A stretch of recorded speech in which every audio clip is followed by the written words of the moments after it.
क्या पीएफआई ने रची थी रांची हिंसा की साजिश? पॉपुलर फ्रंट ऑफ इंडिया ने रांची को क्यों किया शांत? देश भर में हुए कई दंगों से है पीएफआई का कनेक्शन। रघुवर सरकार ने किया था प्रतिबंधित, फिर कैसे सक्रिय हुए पीएफआई के सदस्य? झारखंड में चुनावी राजनीति तक में है पीएफआई का दखल। पीएफआई के 48 सदस्यों ने पंचायत चुनाव में किया जीत दर्ज। संताल में 3 वर्षों से सक्रिय है पीएफआई, अब कर रहे संगठन का विस्तार। रांची में हुई हिंसा को 5 दिन बीत चुके हैं। रांची पुलिस की जांच में सामने आया है कि इस पूरी हिंसा और उपद्रव की साजिश पॉपुलर फ्रंट ऑफ इंडिया यानी पीएफआई ने रची थी। यूपी सहित कई दूसरे राज्यों से आए पीएफआई के सदस्यों ने रांची के स्थानीय युवकों के साथ मिलकर पूरी प्लानिंग की थी। दैनिक हिंदी अखबार दैनिक भास्कर की रिपोर्ट के मुताबिक रांची पुलिस का दावा है कि रांची में अमन और शांति में खलल डालने के लिए उत्तर प्रदेश से बाकायदा फंडिंग की गई थी। जांच में पता चला है कि पीएफआई के सदस्यों ने ही स्थानीय युवकों को भड़काया और पत्थरबाजी कराई। जांच से पता चला है कि वॉसेपुर गैंग्स नाम का एक व्हाट्सएप ग्रुप बनाया गया था। इस व्हाट्सएप ग्रुप को साजिश को अंजाम देने के लिए इस्तेमाल किया गया। इसी के जरिए लोगों को इकट्ठा होने का मैसेज दिया गया। इस व्हाट्सएप ग्रुप के जरिए बीजेपी की निलंबित राष्ट्रीय प्रवक्ता नुपुर शर्मा की तस्वीर सर्कुलेट की गई। इसी व्हाट्सएप ग्रुप के जरिए ही लोगों को बताया गया कि उनको कब, कहां और कैसे पूरी साजिश को अंजाम देना है। पुलिस अब एक-एक कर सभी कड़ियां जोड़ रही है ताकि मामले की तह तक पहुंचा जा सके। दरअसल न केवल रांची हिंसा बल्कि बीते कुछ समय से देश के अलग अलग राज्यों में हुए दंगों में पॉपुलर फ्रंट इंडिया का नाम सामने आया है। यही नहीं, सीएए और एनआरसी के खिलाफ देश भर में हुए प्रदर्शनों में भी पीएफआई का नाम ही सामने आया था। इस वीडियो स्टोरी में इस संगठन के बारे में सब कुछ जानेंगे। उससे पहले एक और चिंताजनक तथ्य पर चर्चा करेंगे जो पीएफआई और झारखंड से जुड़ा है। दैनिक भास्कर सहित कुछ अन्य अखबारों में छपी रिपोर्ट के मुताबिक पीएफआई झारखंड में चुनावी राजनीति के जरिए भी दाखिल हो रहा है। खुफिया एजेंसियों ने इस बाबत केंद्र सरकार को एक रिपोर्ट सौंपी है। रिपोर्ट के मुताबिक पीएफआई समर्थित कम से कम 48 लोगों ने हालिया संपन्न पंचायत चुनाव में जीत हासिल की है। ये सभी संताल परगना के हैं। रिपोर्ट के मुताबिक साहिबगंज के बरहड़वा और पटना इलाके में पीएफआई ने अपने समर्थकों को अलग अलग पदों पर चुनाव लड़वाया था। उनमें से 48 ने जीत हासिल की है। रिपोर्ट बताती है कि पीएफआई संताल परगना के अलग अलग जिलों में बीते 3 साल से सक्रिय है। पीएफआई समर्थकों का विस्तार साहिबगंज, दुमका, बरहड़वा, पटना और उधवा में है।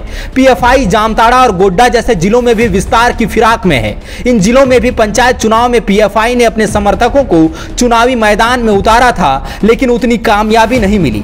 खुफिया विभाग की रिपोर्ट बताती है कि पंचायत चुनाव में पीएफआई समर्थकों को उतारने को लेकर कई बैठकों का आयोजन किया गया। पश्चिम बंगाल सहित कई अन्य राज्यों से आए पीएफआई के एक्टिव मेंबर्स ने पंचायत चुनाव की रणनीति बनाई थी।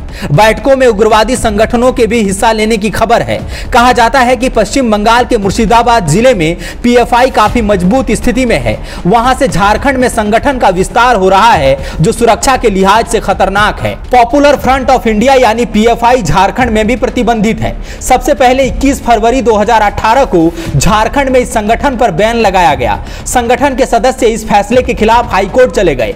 हाईकोर्ट ने 27 अगस्त 2018 को बैन हटा दिया, लेकिन राज्य सरकार से कहा कि वो कुछ खामियों को दूर करके दोबारा संगठन पर प्रतिबंध लगा सकती है। बाद में तकनीकी खामियों को दूर करके राज्य सरकार ने मार्च 2019 में पीएफआई पर दोबारा प्रतिबंध लगा दिया। तो पीएफआई और उसकी गतिविधियों पर झारखंड में बैन लगा हुआ है। बावजूद इसके पीएफआई के समर्थकों का पंचायत चुनाव में जीत हासिल करना, रांची हिंसा में संगठन का नाम सामने आना सुरक्षा के लिहाज से काफी चिंताजनक है। सवाल है कि आखिरकार पीएफआई पर प्रतिबंध क्यों लगाया गया? क्यों यह संगठन सुरक्षा के लिहाज से खतरनाक है? दरअसल कहने को तो पीएफआई खुद को अल्पसंख्यकों का हितैषी बताता है। कहता है कि वो मुस्लिम समाज के हित और अधिकार की बात करता है, लेकिन सच्चाई यह है कि पीएफआई एक कट्टर इस्लामिक संगठन है जो उग्रवाद को बढ़ावा देता है। इस संगठन का मूल वैसे तो 1993 में बाबरी विध्वंस के बाद गठित नेशनल डेमोक्रेटिक फ्रंट में छिपा है। 2006 में यही संगठन पॉपुलर फ्रंट ऑफ इंडिया यानी पीएफआई के रूप में सामने आया। संगठन मूल रूप से केरल से संचालित है। राष्ट्रीय जांच एजेंसी ने एक रिपोर्ट में बताया है कि पीएफआई 23 राज्यों में सक्रिय है। हालिया कानपुर हिंसा में भी पीएफआई का नाम ही सामने आया था। कहा तो यह भी जाता है कि केरल से पीएफआई के कई सदस्यों ने सीरिया जाकर आईएसआईएस से ट्रेनिंग ली। कुल मिलाकर रांची हिंसा में पीएफआई का मास्टरमाइंड के रूप में सामने आना, पंचायत चुनाव के जरिए राजनीति में दखल और सदस्यों की बढ़ती संख्या राज्य की सुरक्षा के लिए काफी चिंताजनक है। देखना होगा कि सरकार का स्टैंड क्या होगा। बायोम। डॉक्टर बनने का है सपना मगर सही गाइडेंस की है कमी, तो आए बायोम। रांची में सिर्फ मेडिकल की तैयारी के लिए एक बेहतरीन संस्थान, नीट और एम्स की तैयारी के लिए सन 2001 से मेडिकल प्रिपरेशन के लिए सबका भरोसेमंद संस्थान बायोम, इनू एवं नगरा टोली, Ranchi. thefollowup.in. Like, share, and subscribe. www.thefollowup.in